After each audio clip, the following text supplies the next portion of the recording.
దేవుని నామమునకు మహిమ కలుగునుగాక. అనుదిన పరిశుద్ధ గ్రంథ పఠనం. హోషేయ గ్రంథం 7-14 అధ్యాయములు. ప్రార్థన. దయగల తండ్రి, కృపగల దేవ, పరిశుద్ధుడానికి వందనాలు, స్తోత్రాలు. గడిచిన దినములు నీ కృపలో జ్ఞాపకం చేసుకుని మరొక నూతన దినము మా జీవితాల్లో మీరు ప్రవేశపెట్టారు. మీకు వందనాలు ప్రభా.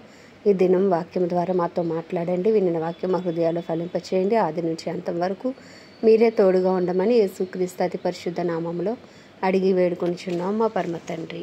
ఆమెన్. హోషేయ గ్రంథము 7వ అధ్యాయము. నేను ఇశ్రాయేలు వారికి స్వస్థత కలగజేయదలంచగా ఎఫ్రాయిము దోషమును, షోమ్రోను చెడుతనమును బయలుపడుచున్నది. జనులు మోసము అభ్యాసము చేసెదరు. కొల్లగాండ్రై లోపలికి చొరబడుదురు. బందిపోటు దొంగలై బయట దోచుకొందురు. తమ క్రియల చేత వారు చిక్కుపడి ఉన్నను అవి నా సముఖముననే జరిగినను మన చెడుతనము ఆయన జ్ఞాపకము చేసుకొనడని తమలో తాము అనుకుందురు. వారు చేయు చెడుతనమును చూచి రాజు సంతోషించును. వారు కళ్ళలాడుట అధిపతులు విని సంతోషించుతురు. రొట్టెలు కాల్చువాడు ముద్ద పిసికిన తర్వాత ముద్దంతయు పొంగు వరకు పొయ్యిని అధికముగా వేడిమి చేసి ఊరకుండునట్లు వారందరూ మానని ఆతురత గలవారై ఉన్నారు. మన రాజు దినమున అధిపతులు అతని ద్రాక్షరస బలము చేత మత్తిల్లి జబ్బుపడిరి. రాజు తానే అపహాసకులకు చెలికాడాయను.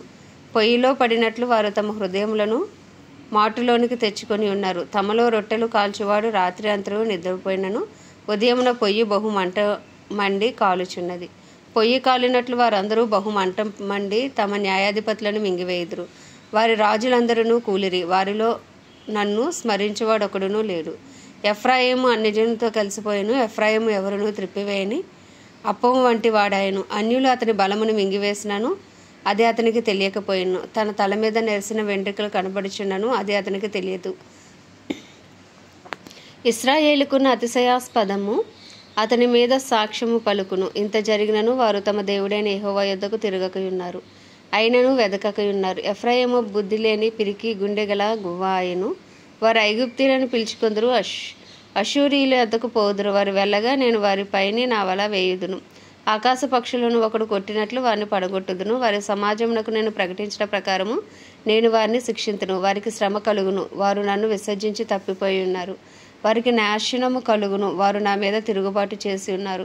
వారికి క్షయము సంభవించును. నేను వారిని విమోచింప కోరి ఉన్నాను. వారు నా మీద అబద్ధములు చెప్పుదురు. హృదయపూర్వకముగా నన్ను బతిమాలు కొనక శయ్యల మీద పరుండి కేకలు వేయుదురు. నన్ను విసర్జించి ధాన్య మద్యములు కావాలని వారు గుంపులు కూడుదురు. నేను వారికి బుద్ధి నేర్పి వారిని బలపరిచినను వారు నా మీద దుర్యోచనలు చేయుదురు. వారు తిరుగుదురు గాని సర్వోన్నతుడైన వాని యొద్దకు తిరగరు. వారు అక్కరకు రాని విల్లువలే ఉన్నారు. వారి అధిపతులు తాము పలికిన గర్వపు మాటలలో చిక్కుపడి కత్తిపాలగుదురు. ఈ రాగున వారు ఐగుప్తు దేశంలో అపహాస్యము నొందుదురు. 8వ అధ్యాయము. బాకా నీ నోటను ఉంచి ఊదుము. జనులు నా నిబంధన అతిక్రమించి నా ధర్మశాస్త్రమును మీరి ఉన్నారు గనుక పక్షిరాజు వ్రాలినట్టు శత్రువు యెహోవా మందిరమునకు వచ్చినని ప్రకటింపము. వారు మా దేవా, ఇశ్రాయేలు వారలమైన మేము నిన్ను ఎరిగి ఉన్న వారమే అని నాకు మొరపెట్టుదురు. ఇశ్రాయేలీలు సన్మార్గమును విసర్జించరు గనుక శత్రువు వారిని తరుమును. నాకు అనుకూలులు కాని రాజులను వారు నియమించుకొని ఉన్నారు. నేను ఎరుగని అధిపతులను తమకు ఉంచుకొని ఉన్నారు. విగ్రహ నిర్మాణమందు తమ వెండి బంగారములను వినియోగించుట చేత వాటిని పోగొట్టుకొని ఉన్నారు. షోమ్రోను ఆయన నీ దూడను విసర్జించెను. నా కోపం వారి మీదకి రగులుకొనెను. ఎంతకాలం వారు పవిత్రత నొందజాలకుందురు. అది ఇశ్రాయేలు వారి చేతి పనియే కదా. కంసాలి దానిని చేశాను, అది దైవము కాదు కదా. షోమ్రోను చేసుకొనిన ఈ దూడ చిన్న భిన్నములగును. వారు గాలిని విత్తి ఉన్నారు గనుక ప్రళయ వాయువు వారికి కోతగును. విత్తినది పైరు కాదు, మొలక కాదు, పంట ఎత్తినది. అది పంటకు వచ్చిన ఎడల అన్యులు దాన్ని తినివేతురు. ఇశ్రాయేలు వారు తినివేయబడుదురు. ఎవరికి ఇష్టము కాని ఘటము వంటి వారే అన్యజనుల్లో ఉందురు. అడవి గార్ధబము తన ఆశ తీర్చుకొనబోయినట్లు ఇశ్రాయేలు వారు అష్షూరీయుల వద్దకు పోయిరి. ఎఫ్రాయిము కానుకలు ఇచ్చి విటకాండను పిలుచుకొనెను. వారు కానుకలు ఇచ్చి అన్యజనుల్లో విటకాండను పిలుచుకొన్నాను. ఇప్పుడే నేను వారిని సమకూర్చుదును. అధిపతులు గల రాజు పెట్టు భారము చేత వారు త్వరలో తగ్గిపోదురు. ఎఫ్రాయిము పాపమునకు ఆధారమగు బలిపీఠములను ఎన్నెన్నో కట్టెను. అతడు పాపము చేయుటకు అవి ఆధారములాయను. నేను అతని కొరకు నా ధర్మశాస్త్రమును పరిపూర్ణంగా వ్రాయించి నియమించినను వాటిని అతడు అన్యములుగా ఎంచెను. నాకు అర్పింపబడిన పశువులను వధించి వాటిని భుజించెదురు. అట్టి బలుల యందు యెహోవాకు ఇష్టం లేదు. త్వరలో ఆయన వారి దోషమును జ్ఞాపకమునకు తెచ్చుకొని వారి పాపములను బట్టి వారిని శిక్షించును. వారు మరలా ఐగుప్తునకు వెళ్ళవలసి వచ్చెను. ఇశ్రాయేలు వారు తమకు నగరులను కట్టించుకొని తమ సృష్టికర్తను మరిచి ఉన్నారు. యూదా వారు ప్రాకారములు గల పట్టణములను చాలా కట్టి ఉన్నారు. అయితే నేను వారి పట్టణములను అగ్నిచే తగులబెట్టెదను, అది వాటి నగరులను కాల్చివేయును. 9వ అధ్యాయం. ఇశ్రాయేలు అన్యజనులు సంతోషించినట్లు నీవు సంభ్రమపడి సంతోషింపవద్దు. నీవు నీ దేవుని విసర్జించి వ్యభిచరించేతివి. నీ కళ్ళములన్నిటి మీదనున్న ధాన్యమును బట్టి నీవు పడుపు కూలిని ఆశించితివి. కళ్ళములు గాని గానుగులు గాని వారికి ఆహారమునియ్యవు. క్రొత్త ద్రాక్షారసము లేకపోవును. ఎఫ్రాయిమీలు ఐగుప్తునకు మరలుదురు. అష్షూరు దేశంలో వారు అపవిత్రమైన వాటిని తిందురు. యెహోవా దేశంలో వారు నివసింపకూడదు. యెహోవాకు ద్రాక్షారస పానార్పణమును వారు అర్పింపరు. వారు అర్పించి బలుల యందు ఆయనకు ఇష్టము లేదు. వారు ఆహారముగా పుచ్చుకున్నది ప్రలాపము చేయువారి ఆహారం వలనే అగును. దాన్ని భుజించి వారందరూ అపవిత్రులగుదురు. తమ ఆహారము తమకే సరిపడును గాని అది యెహోవా మందిరములోనికి రాదు. నియామక దినములలోను యెహోవా పండుగ దినములలోను మీరేమి చేతురు? లయము సంభవించినందున జనులు వెళ్ళిపోయి ఉన్నారు. ఐగుప్తు దేశం వారికి కూడు స్థలముగా ఉండును. నోపు పట్టణము వారికి శ్మశాన భూమిగా ఉండును. వెండిమయమైన వారి ప్రియ వస్తువులను దురదగుండ్లు ఆవరించును. ముండ్ల కంప వారి నివాస స్థలములో పెరుగును. శిక్షా దినములు వచ్చేయున్నవి, ప్రతీకార దినములు వచ్చేయున్నవి. తాము చేసిన విస్తారమైన దోషమును, తాము చూపిన విశేషమైన పగను ఎరిగిన వారే తమ ప్రవక్తలు అవివేకులు అనియు దురాత్మను అనుసరించిన వారు వెర్రివారనియు ఇశ్రాయేలు వారు తెలుసుకుందరు. ఎఫ్రాయిము నా దేవుని వద్ద నుండి వచ్చి దర్శనములను కనిపెట్టును. ప్రవక్తలు తమ చర్య అంతటిలోనూ వేటకాని వల వంటి వారే ఉన్నారు. వారు దేవుని మందిరంలో శత్రువులుగా ఉన్నారు. గిబియాలో చెడు కార్యములు జరిగిన నాడు జనులు దుర్మార్గులైనట్లు వారు బహు దుర్మార్గులైరి. యెహోవా వారి దోషమును జ్ఞాపకము చేసుకొనుచున్నాడు. వారి పాపములకై ఆయన వారికి శిక్ష విధించును. అరణ్యంలో ద్రాక్ష పండ్లు దొరికినట్లు ఇశ్రాయేలు వారు నాకు దొరికిరి. చిగురు పెట్టు కాలమందు అంజూరపు చెట్టు మీద తొలి ఫలము దొరికినట్లు మీ పితరులు నాకు దొరికిరి. అయితే వారు బయల్పెయోరు నద్దకు వచ్చి ఆ లజ్జాకరమైన దేవతకు తమను తాము అప్పగించుకొనిరి. తాము మోహించిన దాని వలనే వారు హేయులైరి. ఎఫ్రాయిము యొక్క కీర్తి పక్షి వలె ఎగిరిపోవును. జననమైనను గర్భముతో ఉండుటైనను గర్భము ధరించుటైనను వారికి ఉండదు. వారు తమ పిల్లలను పెంచినను వారికి ఎవరినూ లేకుండా అందమైన స్థలంలో వారిని పుత్రహీనులుగా చేసేదను. నేను వారిని విడిచిపెట్టగా వారికి శ్రమ కలుగును. లోయలో స్థాపింపబడిన తూరు వంటి స్థానముగా ఉండుటకే నేను ఎఫ్రాయిమును ఏర్పరచుకుంటుని. అయితే నరహంతకులకు అప్పగించుటకే అది దాని పిల్లలను బయటికి తెచ్చును. యెహోవా వారికి ప్రతీకారము చేయుము. వారికి నీవేమి ప్రతీకారము చేయుదువు? వారి స్త్రీలను గొడ్రాండ్రుగాను ఎండు రొమ్ములు గల వారినిగాను చేయుము. వారి చెడుతనమంతయు గిల్గాలులో కనబడుచున్నది. అచ్చటనే నేను వారికి విరోధినైతిని. వారి దుష్టక్రియలను బట్టి వారినికను ప్రేమింపక నా మందిరములో నుండి వారిని వెలివేతును. వారి అధిపతులందరూ తిరుగుబాటు చేయువారు. ఎఫ్రాయిము మొత్తబడెను. వారి వేరు ఎండిపోయిను. వారు ఫలమియ్యరు. వారు పిల్లలు కనినను వారి గర్భనిధిలో నుండి వచ్చు సొత్తును నేను నాశనము చేసేదను. వారు నా దేవుని మాటలు ఆలకించలేదు కనుక ఆయన వారిని విసర్జించడు. వారు దేశం విడిచి అన్ని జనుల్లో తిరుగుదురు. 10వ అధ్యాయము. ఇశ్రాయేలు విస్తారంగా వ్యాపించిన ద్రాక్ష చెట్లతో సమానము. వారు ఫలము ఫలించిరి. ఫలము ఫలించిన కొలది వారు బలిపీఠములను మరి విశేషంగా చేయుచూ వచ్చిరి. తమ భూమి ఫలవంతమైన కొలది వారు తమ దేవతా స్తంభములను మరి విశేషముగా చేసిరి.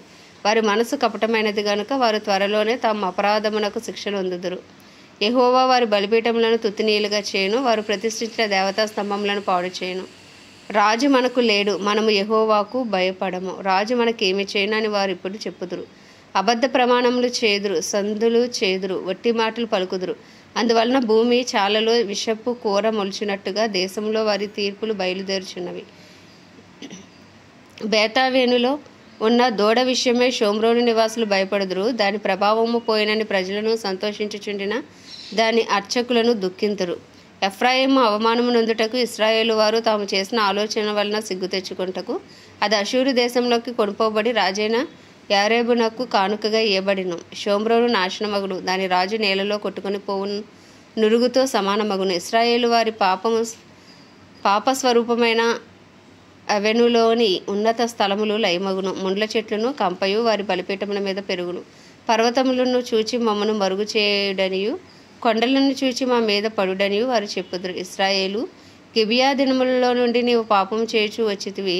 అచ్చట వారు నిలిచి ఉండిరి. దుర్మార్గుల మీద జరిగిన యుద్ధము గిబియాలో వారి మీదకి రాగా నా ఇష్ట ప్రకారము నేను వారిని శిక్షింతును. వారు చేసిన 2 దోషక్రియలకు నేను వారిని బంధింపగా అన్యజనులు కూడి వారి మీదకు వత్తురు. ఎఫ్రాయిము నూర్పునందు అభ్యాసము గలదై కంకులను త్రొక్కుగోరు పెయ్యవలే ఉన్నది. అయితే దాని నున్నని మెడకు నేను కాడి కట్టుదును. ఎఫ్రాయిము చేత దున్నించుటకు నేను ఒకరిని నియమింతును. యోధా భూమిని దున్నును, యాకోబు దానిని చదును చేసుకొనును. నీతి ఫలించినట్లు మీరు విత్తనము వేడి, ప్రేమను కోత మీరు కోయిడి. యెహోవాను వెదుగుటకు ఇదే సమయం గనుక ఆయన ప్రత్యక్షమై మీ మీద నీతి వర్షము కురిపించినట్లు ఇదివరకెన్నడూను దున్నని బీడు భూమి దున్నుడి. నీ ప్రవర్తన ఆధారము చేసుకొని నీ బలార్జులను నమ్ముకొని నీవు చెడుతనపు పంటకే దున్నితివి గనుక మీరు పాపమును కోతకొసి ఉన్నారు, అబద్ధమునకు ఫలము పొంది ఉన్నారు. నీ జనుల మీదకి అల్లరి వచ్చును. షల్మాను యుద్ధము చేసి బేతర్బేలును పాడు చేసినట్లు ప్రాకారములు గల నీ పట్టణములని పాడగును. పిల్లల మీద తల్లులు నేలను పడవేయబడుదురు. ఈలాగున మీరు చేసిన ఘోరమైన దుష్టక్రియలను బట్టి బేతేలు మీకు నాశన కారణమగును. ఉదయకాలం ఇశ్రాయేలు రాజు కొట్టబడి నిర్మూలమగును. 11వ అధ్యాయం. ఇశ్రాయేలు బాలుడై ఉండగా నేను అతని ఎడల ప్రేమ కలిగి నా కుమారుని ఐగుప్తు దేశంలో నుండి పిలిచితిని.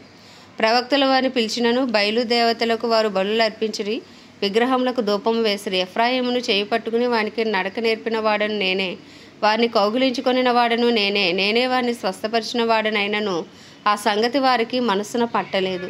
ఒకడు మనుషులను తోడుకొని పోవునట్లుగా స్నేహబంధములతో నేను వారిని బంధించి ఆకర్షించితిని.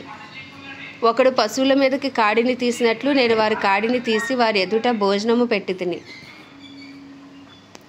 ఐగుప్తు దేశమునకు వారు మరలా దిగిపోరు గాని నన్ను విసర్జించినందున అష్షూరు రాజు వారి మీద ప్రభుత్వం చేయును. వారు చేయుచున్న యోచనలను బట్టి యుద్ధము వారి పట్టణములను ఆవరించును. అది వారి పట్టణపు గడియలను తీసి వారిని మింగివేయును. నన్ను విసర్జించవలనని నా జనులు తీర్మానం చేసుకొని ఉన్నారు. మహోన్నతుని తట్టు చూడవలనని ప్రవక్తలు పిలిచినను చూచుటకు ఎవడును యత్నము చేయుడు. ఎఫ్రాయిము, నేను ఎట్లు నిన్ను విడిచిపెట్టుదును? ఇశ్రాయేలు, నేను నిన్ను ఎట్లు విసర్జింతును? అద్మాను వలె నేను నిన్ను ఎట్లు చేతును?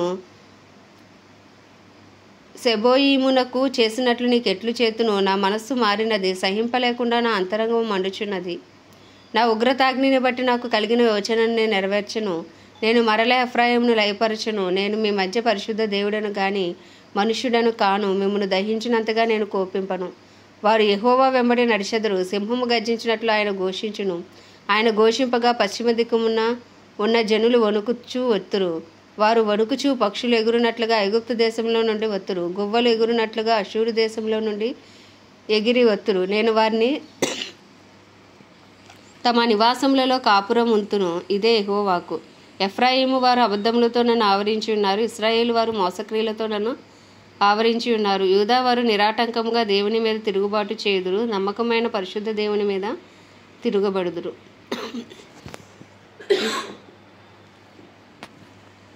12వ అధ్యాయం. ఎఫ్రాయిము గాలిని మేయుచున్నాడు, తూర్పు గాలిని వెంటాడుచున్నాడు. మానక దినమెల్లా అబద్ధమాడుచు బలాత్కారము చేయుచున్నాడు. జనులు అష్షూరీయులతో సంధి చేసెదరు, ఐగుప్తునకు తైలము పంపించెదరు. యూదా వారి మీద యెహోవాకు వ్యాజ్యం పుట్టెను. యాకోబు సంతతి వారి ప్రవర్తనను బట్టి ఆయన వారిని శిక్షించును, వారి క్రియలను బట్టి వారికి ప్రతీకారము చేయును. తల్లి గర్భమందు యాకోబు తన సహోదరిని మడిమెను పట్టుకొనెను. మగసిరి కలవాడే అతడు దేవునితో పోరాడెను. అతడు దోతతో పోరాడి జయమొందెను. అతడు కన్నీరు విడిచి అతని బతిమాలెను.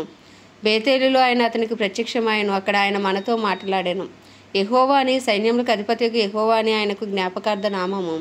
కాబట్టి నీవు నీ దేవుని తట్టు తిరగవలెను. కనికరమును న్యాయమును అనుసరించుచు ఎడతెక్క నీ దేవుని యందు నమ్మిక ఉంచుము. ఎఫ్రాయిము వారు కనానీయులు, వర్తకుల వంటి వారే అన్యాయపు త్రాసును వాడుక చేసెదరు. బాధ పెట్టవలనన్న కోరిక వారికి కలదు. నేను ఐశ్వర్యవంతుడనైతిని, నాకు బహు ఆస్తి దొరికెను. నా కష్టార్జితములో దేనిని బట్టి శిక్షకు తగిన పాపము నాలో ఉన్నట్లు ఎవరును కనుపరచలేరని ఎఫ్రాయిము అనుకొనుచున్నాడు. అయితే ఐగుప్తు దేశంలో నుండి మీరు వచ్చినది మొదలుకొని యెహోవానగు నేనే మీకు దేవుడను. నియామక దినములలో మీరు డేరాలలో కాపురం ఉన్నట్లు నేను ఇకను మిమ్మల్ని డేరాలలో నివసింపజేతును.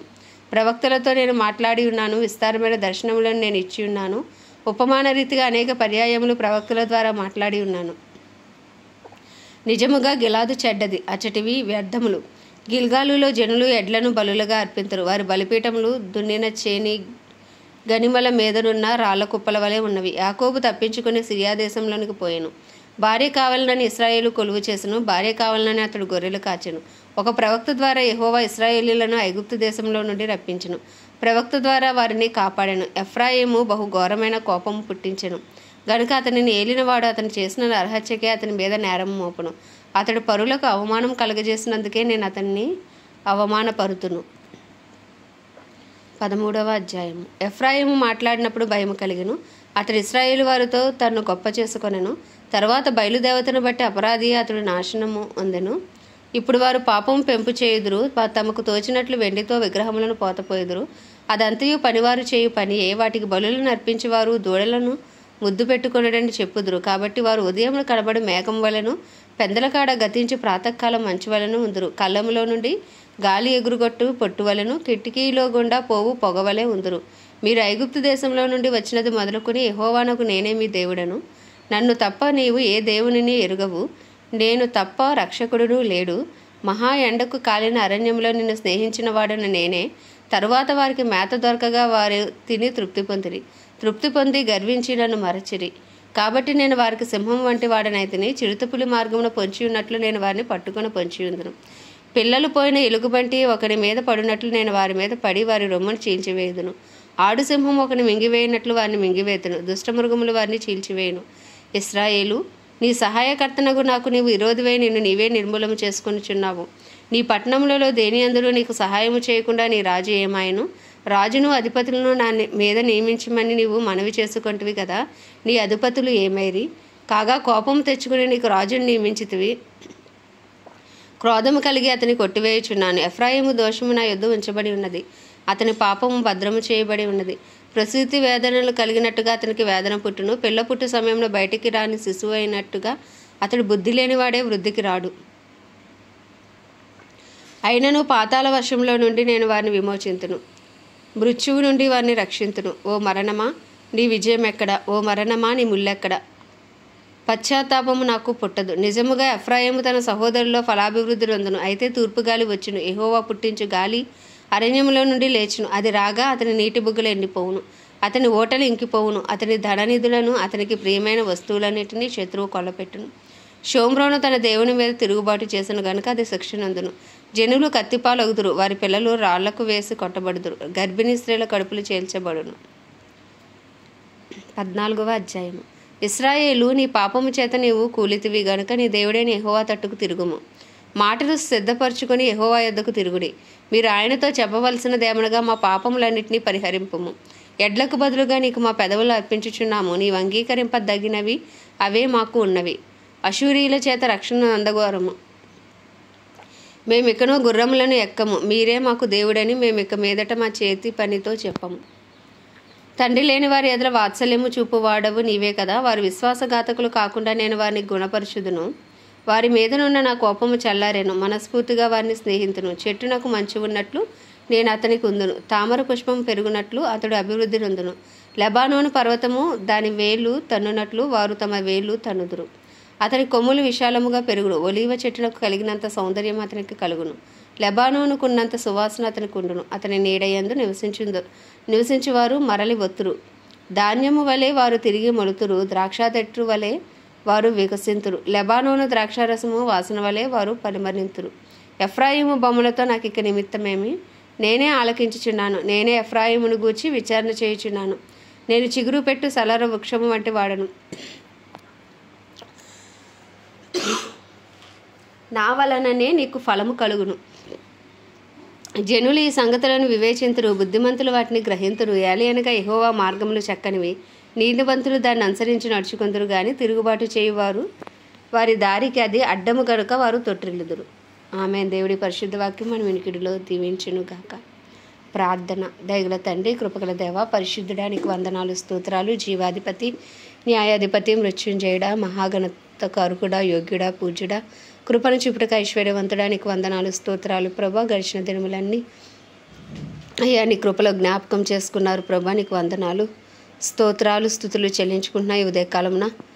అయ్యా మా అపరాధములు, మా పాపములు, మా దోషములు, మా అతిక్రమములు, మా కుటుంబస్తుల పాపదోష అతిక్రమములను దయతో క్షమించండి. నీ పరిశుద్ధ రక్తంతో మమ్మల్ని అందరినీ కడగండి, పవిత్రపరచండి. అయ్యా పరిశుద్ధపరచండి ప్రభా తండ్రి. నీకు ఇష్టలుగా జీవించడానికి నీ కృపను మాకు దయచేయండి. ప్రార్థనాత్మతో నింపండి, విజ్ఞాపనాత్మ దయచేయండి. అయ్యా మా బంధువులను, మా స్నేహితులను, నాయన మా కుటుంబస్తులను, మా పట్టణాన్ని రక్షించండి ప్రభు. ఏ ఒక్క ఆత్మ నశించిపోకుండా అందరూ అంతటా రక్షణ పొందినట్లు నీ కృపను విస్తరింపచేయండి. నీ సన్నిధి కాంతిని ప్రకాశింపచేయండి ప్రభు. నీకు వందనాలు, స్తోత్రాలు. దైవజనులు అందరి కొరకు ప్రార్థిస్తున్నాం. వారి రాకపోకలని కాపుదల భద్రత ఉంచండి. వారిని, వారి కుటుంబాలను నీ రక్త ప్రోక్షణ కింద ఉంచండి ప్రభు. వారి అవసరతలన్నీ నీ మహిమేశ్వరంలో తీర్చండి. ధైర్యంతో వాక్యమును బోధించే అనుకూల సమయములను వారికి అనుగ్రహించండి. క్రైస్తవులందరి కొరకు ప్రార్థిస్తున్నాం ప్రభు. అందరినీ మీరు దర్శించండి, బలపరచండి. డినామినేషన్స్ భేదాలు తొలగించండి ప్రభు. అందరూ ఏకతాటిపైకి వచ్చే కృపను దయచేయండి. పరిశుద్ధాత్మను బలముగా కుమ్మరించమని ప్రార్థిస్తున్నాం. అలాగే ప్రపంచ దేశాలన్నిటి కొరకు ప్రార్థిస్తున్నాం ప్రభు. వాటిని పరిపాలిస్తున్న రాజులు, అధికారులు, నాయకులు, వారి కింద పనిచేస్తున్న అధికారులను అందరినీ మీరు రక్షించండి. ఏ ఒక్క ఆత్మ నశించిపోవటానికి చిత్తము కాదన్నావు ప్రభు. అందరూ రక్షణ పొంది ఉండాలని నిశ్చయించి ఉండగా ప్రభు.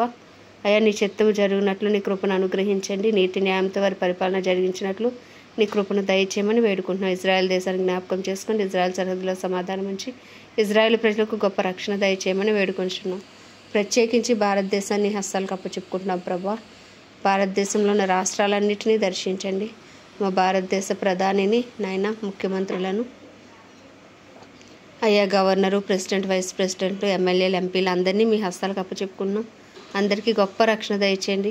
యాంటీ కన్వర్షన్ బిల్స్ అని క్యాన్సిల్లో ఉన్నట్లు కృప చూపండి. భారతదేశం అంతా సువార్త విస్తరింప చేయబడినట్లు నీ కృప కలుగునుగా కానీ ప్రార్థిస్తున్నాం ప్రభు. భారతదేశంలో కడవరి వర్షమే మీరు దిగిరండి, కడవరి ఉజ్జీవాన్ని రగిలించమని అయ్యే ఉదయకాలమున మా దేశం పట్ల నీ కృప కలుగునుగా కానీ ప్రార్థిస్తూ ఈ చిన్ని ప్రార్థన మనవి నీ పాద సంధికి చేర్చుకోమని యేసుక్రీస్తు అతి పరిశుద్ధ నామంలో అడిగి వేడుకొనిచున్నాము పరమ తండ్రి. ఆమేన్. పరలోకమందున్న మా తండ్రి, నీ నామము పరిశుద్ధపరచబడును గాక. నీ రాజ్యము వచ్చును గాక. నీ చిత్తము పరలోకములో నెరవేర్చబడుచున్నట్లు భూమి అందరూ నెరవేర్చబడును గాక. మానుదిన ఆహారము నేడు మాకు దయచేయము. మా ఎలా అపరాధం చేసిన వారిని మేము క్షమించిన ప్రకారం మా అపరాధములు క్షమించి మమ్మల్ని శోధనలోకి తేక దుష్టుడి బారి నుండి తప్పించము. ఎందుకంటే రాజ్యము, బలము, శక్తి, మహిమయు నీవై ఉన్నది. ఆమేన్. ప్రభేసు రక్తమే జయం, ప్రభేసు వాక్యమే విజయం, ప్రభేసు నామంలో సంపూర్ణ విజయము కలుగునుగాక. ఆమేన్, ఆమేన్, ఆమేన్.